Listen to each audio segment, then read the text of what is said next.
Soyez le bienvenu, monsieur le conseiller. Qui eût pu, juste Dieu, qui eût pu nous faire espérer le plaisir d'une telle visite? Ce matin encore, même en rêve, qui aurait pu imaginer pareil bonheur? Oui, je sais, j'arrive un petit peu à l'improviste. Bien, laissez-moi d'abord vous expliquer les raisons de la tournée que j'effectue en ce moment. Voici.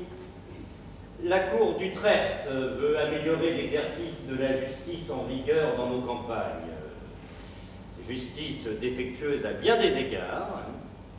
Elle a donc décidé de réprimer les négligences et les abus avec la plus grande rigueur. Mon rôle n'est pas de punir, mais d'observer.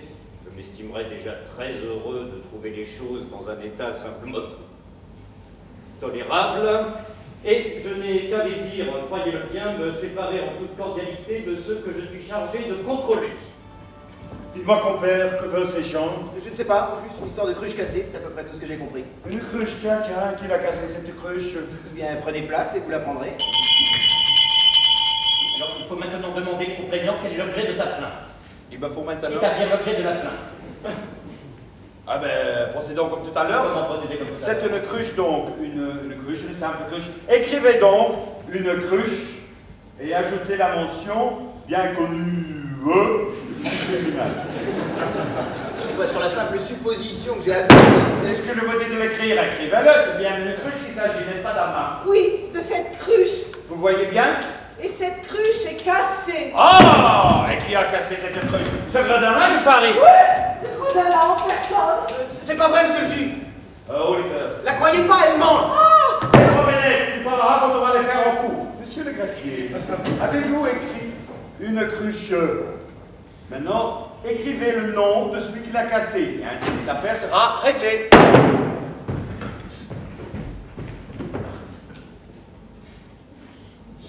Ici, à la place de ce trou, où maintenant il n'y a rien, c'était Philippe d'Espagne recevant toutes les provinces néerlandaises.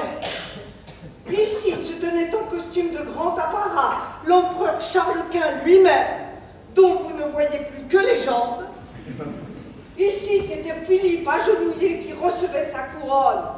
Il est au fond du pot, excepté son postérieur, qui lui aussi d'ailleurs a reçu un coup. Qu'est-ce que je vois? Ève. Je la reconnais à son corsage. Et un autre avec elle. Un autre? Tiens, un autre. Et qui donc, monsieur le beau parleur? Qui? Ma foi, si je le savais. M'en veux pas pris, hein? Bon, je vous prie de ne pas l'interrompre. Alors, poursuivez votre déposition.